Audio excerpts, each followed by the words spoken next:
The Fisherman and His Wife. The morning mist hung low over the gray sea as Elias cast his line into the water. For years, he had fished these same quiet shores, finding peace in the rhythm of the waves. He did not ask for much, just enough to fill his small basket.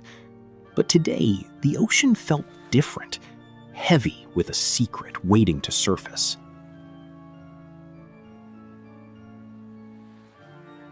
As Elias pulled the heavy weight from the depths, a shimmer of gold broke the surface. It was a flounder, but unlike any he had ever seen. Its scales caught the light like polished jewels, and to his utter shock, the creature spoke. It begged for its life, promising that kindness would not go unrewarded in this magical world.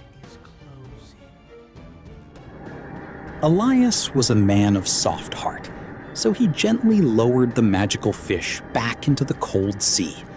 He watched as the golden light disappeared beneath the waves, feeling a strange sense of relief. He didn't need a wish. He was happy just to have seen such a wonder. Empty-handed but light-hearted, he began his long walk home. When Elias returned to the small, leaky shack they called home, he told Mara about the magical fish. He spoke of the shimmering scales and the voice that sounded like clinking glass. While Elias saw a miracle, Mara saw an opportunity. Her eyes narrowed as she looked at their crumbling walls, wondering why her husband had asked for nothing in return. Mara insisted that Elias go back to the shore. She complained about the drafty windows and the tiny bed, demanding a cozy cottage with a garden of flowers. Elias hesitated, feeling a knot of worry in his chest, but he could not bear to see her so unhappy. With a heavy sigh, he turned back toward the whistling wind.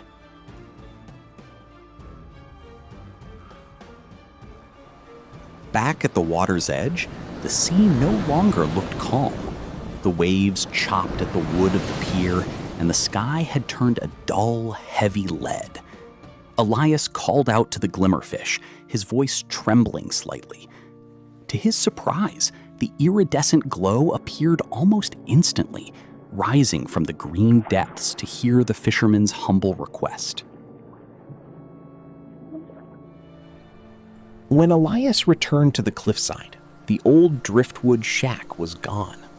In its place stood a charming stone cottage with a thatched roof and a bright red door.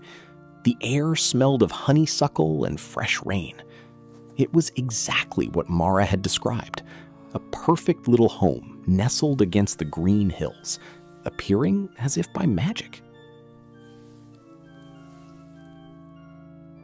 Inside, the cottage was warm and filled with the scent of baking bread. Mara sat at a sturdy table, surrounded by fine pottery and soft cushions. For a moment, she looked truly content, her face softened by the glow of the hearth. Elias sat beside her, hoping this new comfort would finally bring peace to their restless hearts. But the contentment did not last. As the sun began to set, Mara's gaze shifted from the cozy room to the vast landscape outside. She realized that while they had a house, they did not own the land. Her mind began to race with thoughts of stone walls and towers, and the small cottage suddenly felt cramped and insignificant.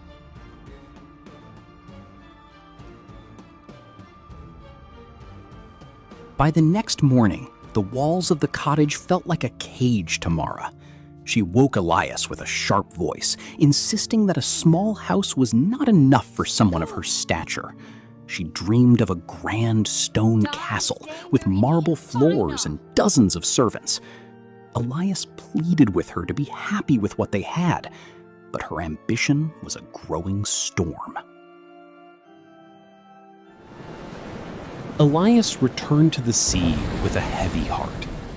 The water was dark and agitated, pulling at the pillars of the pier with angry strength. The air smelled of salt and coming thunder. He whispered his wife's new wish into the wind, feeling a deep sense of shame.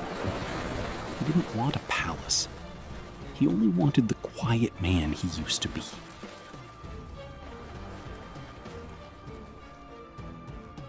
Where the cottage once stood, a mountain of stone now reached for the clouds. A magnificent castle with soaring towers and glittering windows dominated the cliffside. The gardens were filled with exotic birds and fountains that danced to unseen music. It was a place of impossible beauty, yet to Elias, it felt cold and echoing, like a beautiful tomb.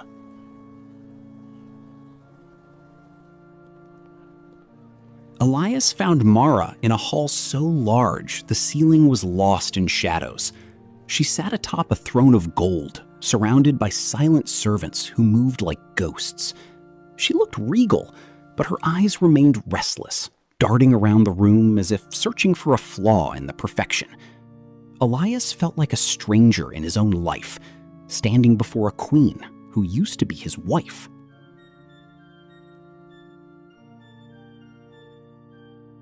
The peace lasted only a few days. As the sun rose over the hills, Mara realized that she was still subject to the laws of nature. She grew angry that the sun dared to rise without her permission, and that the moon moved according to its own whim. She wanted more than gold. She wanted the power of the heavens themselves.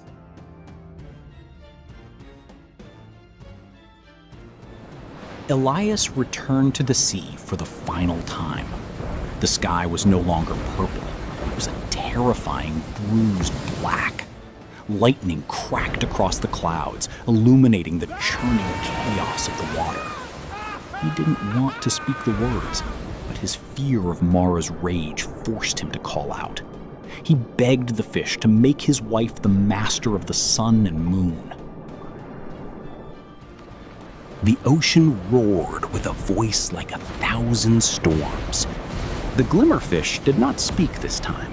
It simply stared at Elias, its iridescent scales reflecting the jagged flashes of lightning that tore through the black sky. In that silent gaze, Elias understood the gravity of his mistake.